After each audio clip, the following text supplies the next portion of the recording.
रात के आसमान का मंजर सोचे, आप ऊपर देखते हैं सितारों के दरमियान एक सुर्खी माइल सा रोशन नुक्ता चमक रहा है। लोग उसे सदियों से देख रहे हैं, कभी उसे जंग का सितारा कहते हैं, कभी देवताओं से जोड़ा जाता है, और आज हम उसे कहते हैं मार्स यानी सुर्ख सियारा।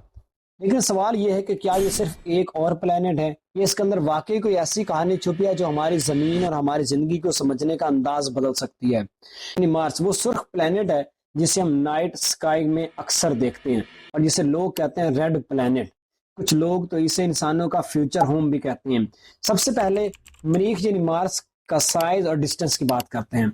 मार्स जमीन के तकरीबन निस्फ साइज के करीब है और इसका डायमीटर तकरीबन 6,779 किलोमीटर है। सूरज से इसकी एवरेज डिस्टेंस तकरीबन 228 मिलियन किलोमीटर है। मरीख की सरफेस रॉकी है, यानी पहाड़, मैदान, वैलीज और डेजर्ट से भरी हुई। कुछ कुछ ड्राई, सर्द और सुर्ख रंग वाली अर्थ जैसी यहाँ का सबसे बड़ा ओलंपस मून्स वोल्केनो है, जो अर्थ के माउंट एवरेस्ट से तकरीबन 3 गुना बड़ा है। यानी मार्स पर इतना बड़ा पहाड़ है कि अगर आप उसकी बेस पर खड़े हों तो हॉरिजॉन तक इसकी ढलवान फैली हुई नजर आएगी और इसकी चोटी क्लाउड से भी ऊपर छुपी हुई होगी। दोस्तों, मरीख की सबसे बड़ी मिस्ट्री उसके वाटर हिस्ट्री और लाइफ के इम्कान से जुड़े हुए हैं। मार्स की सरफेस पर ऐसे आसार मिले हैं जैसे कभी वहां दरिया, झीलें और शायद समंदर मौजूद थे। आज हमें वहां dried river beds, valley network और मिनरल डिपॉजिट मिलते हैं जो सिर्फ पानी की मौजूदगी में बनते हैं। मरीख के पोलर रीजन पर आइस कैप्स हैं, यहाँ फ्रोजन वाटर और CO2 मौजूद है जो सीजन के साथ एक्सपैंड और श्रिंक होते रहते हैं।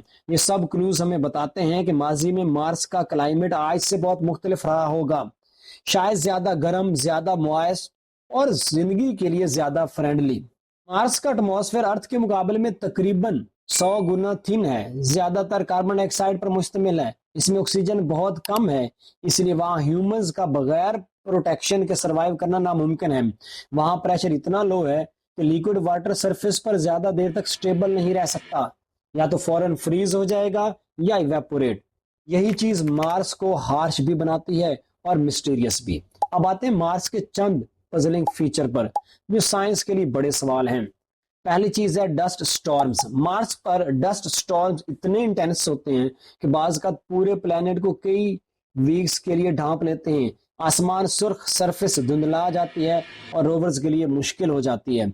ये स्टॉर्म्स कभी लोकलाइज्ड होते हैं तो कभी ग्लोबल, और ये आइडिया है कि पूरा प्लेनेट डस्ट की एक ब्लैंकेट में छुप जाता है। दूसरी चीज है वेलेस मैरिनर्स। ये एक ऐसा कैनियन सिस्टम है जो लंबाई में तकरीबन 4,000 किलोमीटर तक फैली हुई है और गहराई में 7 किलोमीटर से ज्यादा। कंपैरिजन के लिए अर्थ का ग्रैंड कैनियन इसके सामने छोटा सा कट लगता है। अगर वेलेस मैरिनर्स अर्थ पर होता तो शायद पूरा कॉन्टिनेंट क्रॉस कर जाता। ये कैसे बना? टेक्टोनिक फोर्सेस, पानी का बहाव, या दोनों ने मिलकर इसको शेप दिया, आज भी एक बड़ा सवाल है। तीसरी सबसे एक्साइटिंग चीज है साइंस ऑफ एंशिएंट लाइफ। कुछ मार्स रॉक्स और मिनरल्स ऐसे मिले हैं जो जमीन पर आमतौर पर माइक्रोबियल लाइफ के साथ एसोसिएट होते हैं।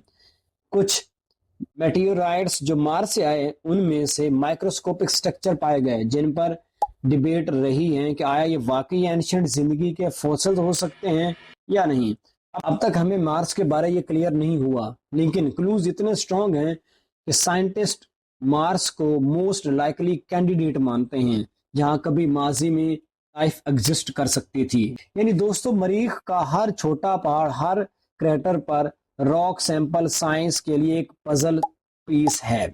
ऐसे नासा और दीगर स्पेस एजेंसीज के साथ साथ स्पेस एक्स भी मरीख को फ्यूचर मैन्ड मिशन के लिए टारगेट बना रहे हैं। क्यूरियोसिटी रोवर, परसिवरेंस रोवर और दूसरे ऑर्बिट्स मरीख की सरफेस हाई रेजोल्यूशन तस्वीर ले रहे हैं, रॉक सैंपल्स कलेक्ट कर रहे हैं, एटमॉस्फेरिक डाटा रिकॉर्ड कर रहे हैं और शायद आने वाले सालों में कुछ सैंपल वापस अर्थ पर भेजने की प्लानिंग हो रही है। मकसद एक ही है कि हम इस रेड प्लेनेट पर कभी लाइफ की मौजूदगी का सबूत पकड़ सकेंगे, या क्या हम फ्यूचर में यहाँ पर अपनी लाइफ को एग्जिस्ट कर सकते हैं। अगर लाइफ वहाँ पॉसिबल थी या है तो फिर यूनिवर्स में पॉसिबिलिटीज ऑफ लाइफ की कितनी ज्यादा होंगी। तो दोस्तों, उम्मीद है ये वीडियो आपको पसंद आई होगी। अल्लाह हाफिज।